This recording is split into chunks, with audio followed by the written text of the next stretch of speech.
इस वक्त की सबसे बड़ी खबर, सबसे बड़ी बिग ब्रेकिंग न्यूज बांग्लादेशी हिंदुओं को लेकर के आ रही है। जी हाँ, शेख हसीना के बांग्लादेश छोड़ने के बाद वहां अब भी हिंसा थमने का नाम नहीं ले रही है।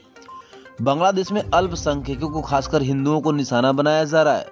बांग्लादेश में तख्ता पलट के साथ ही अल्पसंख्यकों को खासकर हिंदुओं की सुरक्षा का मामला बेहद ही संवेदनशील हो उठा है।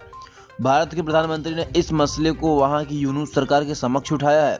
हालांकि बांग्लादेश के मुद्दे पर अमेरिका की चुप्पी भी बड़े सवाल खड़ा करती है। अमेरिका बांग्लादेश में अल्पसंख्यकों पर हो रहे हमले पर चुप्पी साधे हुए हैं। यह चिंता का विषय है। मोदी बाइडेन बातचीत के बाद जारी बयान में बांग्लादेश का जिक्र तक नहीं किया गया।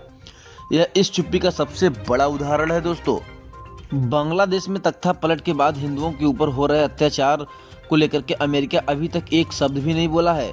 कहीं इसमें अमेरिका का भी तो हाथ नहीं है। आपको बता दें, बांग्लादेश में तख्ता पलट के बाद अब भी वहां हिंसा नहीं थम रही है। वहां अल्पसंख्यकों को खासकर हिंदुओं को निशाना बनाया जा रहा है। इस पूरे मसले पर अमेरिका ने अभी तक चुप्पी साधी हुई है। खुद को मानवाधिकारों और लोकतंत्र का रक्षक बताने वाला अमेरिका आखिर इस मुद्दे पर चुप क्यों है? सबसे बड़ा सवाल ये उठता है कि अमेरिका जो खुद को दुनिया भर में मानवाधिकार और लोकतंत्र का रक्षक बताता है, वो बांग्लादेश की स्थिति पर अभी भी चुप बैठा है।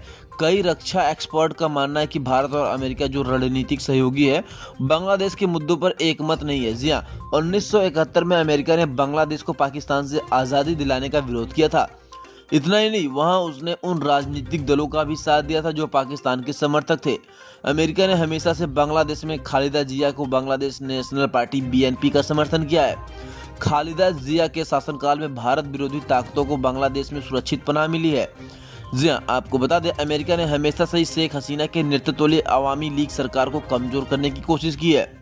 अमेरिकी राष्ट्रपति जो बाइडेन और भारत के प्रधानमंत्री नरेंद्र मोदी की 26 अगस्त को फोन पर बात हुई। यह बातचीत पीएम मोदी की यूक्रेन से लौटने के बाद हुई। बातचीत में यूक्रेन संकट और बांग्लादेश की स्थिति पर चर्चा हुई। भारत ने बताया कि दोनों नेताओं ने बांग्लादेश पर चिंता जताई है, विशेषकर वहां अल्पसंख्यकों को खासकर हिंदुओं की सुरक्षा को चिंता जताई है। लेकिन अमेरिका ने इसके बारे में कुछ भी नहीं बोला। अमेरिका ने सिर्फ यूक्रेन युद्ध पर ध्यान केंद्रित किया। आपको बता दें, कई दूसरे जानकारों का भी मानना है कि अमेरिका बांग्लादेश के जन्म को रोकना चाहता था, लेकिन आज भी वहां बांग्लादेश के मामलों में भारत के साथ एकमत नहीं है। उसने हाल ही में सत्ता परिवर्तन का भी स्वागत किया है। कुछ एक्सपर्ट का यह भी मानना है कि देश अक्सर उन मुद्दों को उठाते हैं जो उनके लिए महत्वपूर्ण होते हैं। बांग्लादेश में अल्पसंख्यकों और लोकतंत्र को लेकर अमेरिका का दोहरा रवैया क्यों है? आपको बता दें, अमेरिका के इस रवैये से साफ जाहिर होता है कि बांग्लादेश में हो रहे हिंदुओं के अत्याचार में कहीं न कहीं अमेरिका की भी हाथ है। वैसे दोस्तों, अब आगे ये देखना होगा कि आने वाले समय में अमेरिका बांग्लादेश के मुद्दों पर क्या रुख अपनाता है।